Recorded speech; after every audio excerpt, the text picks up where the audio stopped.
From Watson's deliberate terrorizing of little Albert, to the systematic separation of twins in New York, to the secret harvesting of baby bodies for Project Sunshine, these are the scariest experiments on babies that went wrong. The Little Albert Experiment.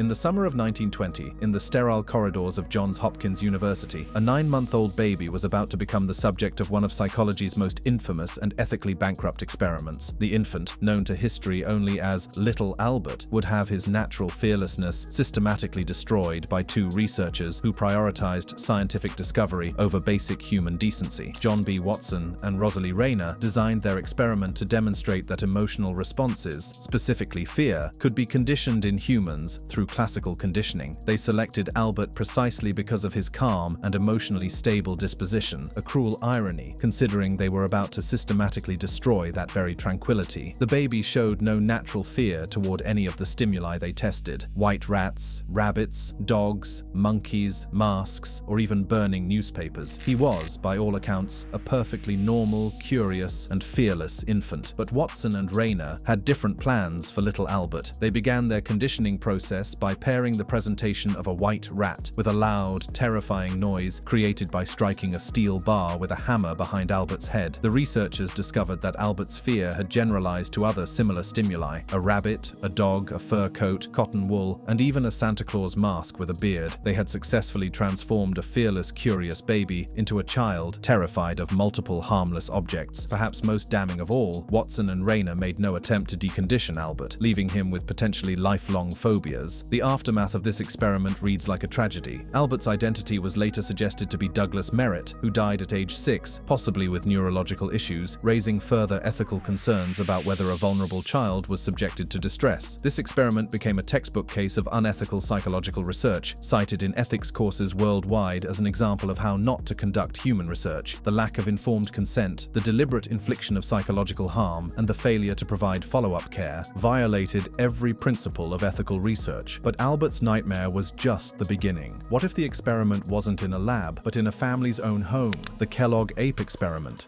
Picture this: a loving family decides to conduct an experiment so bizarre, so ethically questionable, that it would ultimately destroy the very child they claimed to be helping. In 1931, psychologist Winthrop Kellogg and his wife Luella made the shocking decision to raise their infant son Donald alongside a baby chimpanzee named Guar. What began as scientific curiosity about nature versus nurture would become a nightmare that haunted the Kellogg family for generations. The experiment aimed to compare human and primate development by treating both subjects identically, feeding them the same food, dressing them in similar clothes, and providing identical social interaction. Donald was 10 months old when the experiment began, while Guar was 7.5 months old. The Kelloggs meticulously documented every aspect of both subjects' development, filming their interactions and conducting regular tests to measure their progress in motor skills, vocalization, problem-solving, and social behavior. But the results were not what the Kelloggs expected, and certainly not what any parent would want for their child. Instead of Guar adopting human behaviors, Donald began imitating Guar's primate behaviors, vocalizing with grunts and barks rather than developing normal human speech. The sight of their own son abandoning human development in favor of chimpanzee-like behaviors terrified the Kelloggs, who began to realize they had made a catastrophic error in judgment. The alarm bells rang louder when Donald showed reduced interest in human speech development compared to typical infants his age. He was adopting chimpanzee-like postures and movements, crouching and moving in ways that mimicked Guar rather than developing normal human motor patterns. After 9 months of watching their child's development being derailed, the Kelloggs terminated the experiment due to fears that Donald's mimicry of Guar could lead to long-term developmental issues, particularly in language and socialization. The damage, however, may have already been done. Donald appeared to recover in childhood, developing normal language and social skills, and even went on to become a successful physicist with a PhD. But the story doesn't end there. Donald died by suicide in 1973 at the age of 43. Guar's fate was equally tragic. She was returned to the Yale Primate Center after the experiment ended and died of pneumonia in 1933 at the age of 3. Donald's tragedy would pale in comparison to what was happening in Iowa's orphanages, the monster study.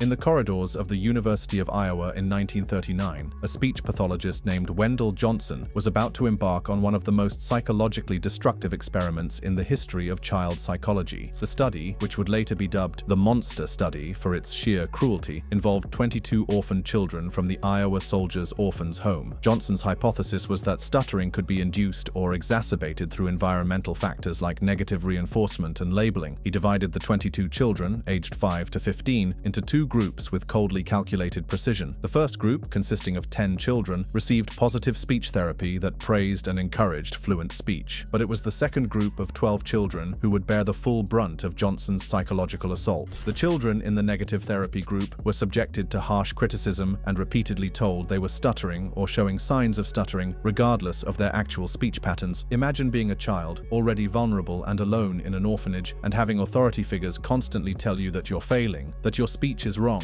that you should be ashamed of how you talk. The researchers would say things like, "You must try to avoid stuttering," or "Don't let yourself stutter," creating an atmosphere of constant pressure and self-consciousness about their natural speech patterns. The results were as predictable as they were heartbreaking. Children in the negative therapy group became self-conscious, anxious, and reluctant to speak. Some developed genuine speech impediments, including stuttering-like behaviors where none existed before. These children, who had entered the study with normal speech, were psychologically manipulated into developing the very problems the researchers claimed to be studying. Mary Nixon Korst, later known as Mary L., reported lifelong anxiety and speech hesitancy stemming from the experiment. Decades later, she would describe feeling like a guinea pig, struggling with speech anxiety well into adulthood. The cruelty of the experiment had created wounds that never fully healed, leaving its victims to carry the scars of institutional betrayal for the rest of their lives. Perhaps most damning of all, no therapeutic intervention was provided to reverse the damage caused by the negative feedback. The study remained hidden for decades, with results never formally published during Johnson's lifetime. The experiment only came to public attention in 2001 when investigative journalist Jim Dyer exposed the study's details in the San Jose Mercury News. In 2007, the state of Iowa and the University of Iowa settled a lawsuit for $925,000 with 6 surviving participants. While children's minds were being shattered with words, something far more sinister was happening to their bodies. Project Sunshine.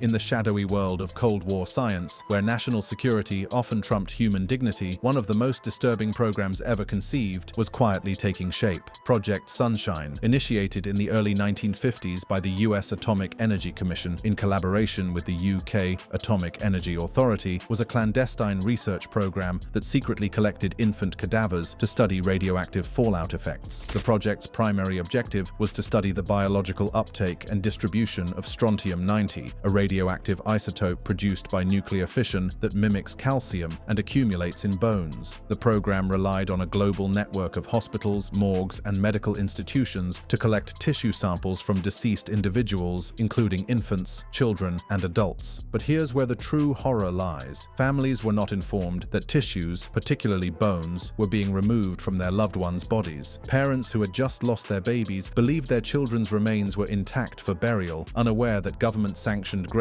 robbers had already harvested what they needed for their secret research. In one particularly heartbreaking case in Wales, a couple discovered they couldn't dress their deceased infant daughter for her funeral because her leg bones had been removed without their knowledge. The scale of this program was staggering. In the UK alone, approximately 6,000 bodies, mostly of infants and children, were used between 1955 and 1970, with around 1,500 samples specifically linked to the strontium-90 studies. The AEC and UK authorities deliberately concealed the project's existence and purpose, using coded language to obscure their activities. Internal documents, declassified decades later, reveal discussions about the need to keep the program secret to avoid public panic or opposition. One infamous 1955 AEC meeting transcript referred to the challenge of obtaining human samples and suggested that stillborn infants were a readily available source, language that strips away any pretense of humanity or respect for these tiny victims. The program disproportionately disproportionately targeted stillborn infants, children, and individuals from marginalized communities, including those in public hospitals or institutions with less oversight. When Project Sunshine was finally exposed in the 1990s through declassified documents and investigative journalism, the UK government issued a formal apology to affected families, acknowledging the breach of trust and ethical violations. But for many families, this apology came decades too late and provided little solace for the violation of their most sacred moments of grief. The secret harvesting of dead babies was horrific, but what came next involved deliberately making children sick. The Willowbrook hepatitis study.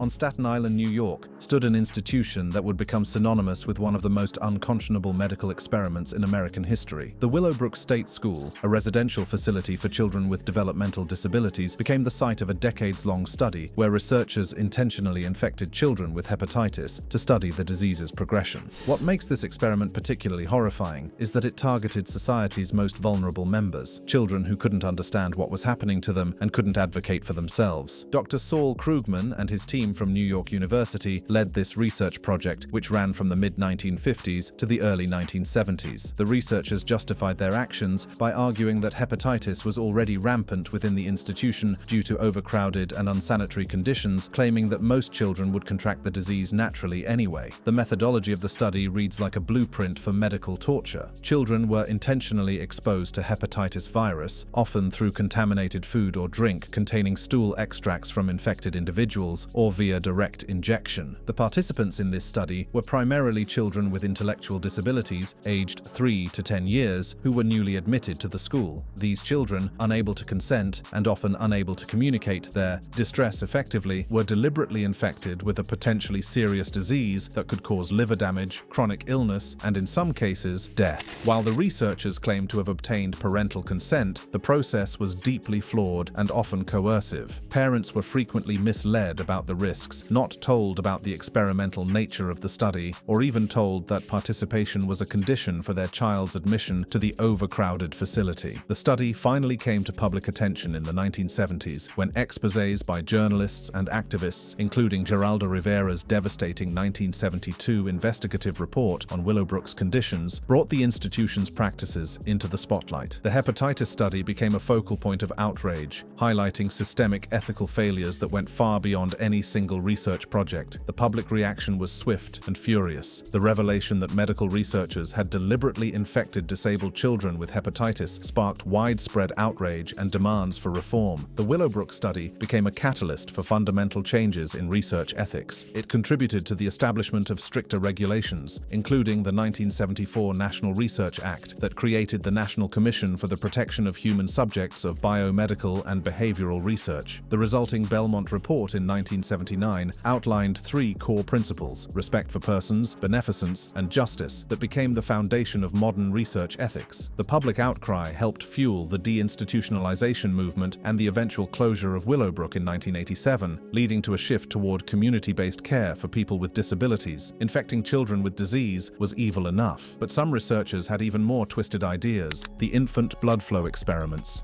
In the sterile research facilities of what appears to be the University of California during the 1960s, a series of experiments were conducted that would test the very limits of scientific cruelty toward infants. These experiments involved strapping over 40 babies to circumcision boards and holding them upside down to measure blood flow and pressure to the head. What makes these experiments particularly disturbing is not just their invasive nature, but the complete disregard for infant welfare in pursuit of questionable scientific data. The stated purpose was to study physiological responses, specifically how positional changes influence blood flow and pressure in early development. But the methods employed, restraining infants on boards typically used for surgical procedures and subjecting them to disorienting and uncomfortable positions, revealed a shocking lack of consideration for the subject's well-being. The use of circumcision boards in these experiments adds another layer of horror to an already unconscionable study. These boards are designed to immobilize infants in a spread-eagle position, which is distressing even during brief medical procedures. To repurpose them for prolonged experimental manipulation, holding babies upside down while measuring their physiological responses, represents a level of callousness that defies comprehension. Studies on infant pain responses during circumcision, a procedure also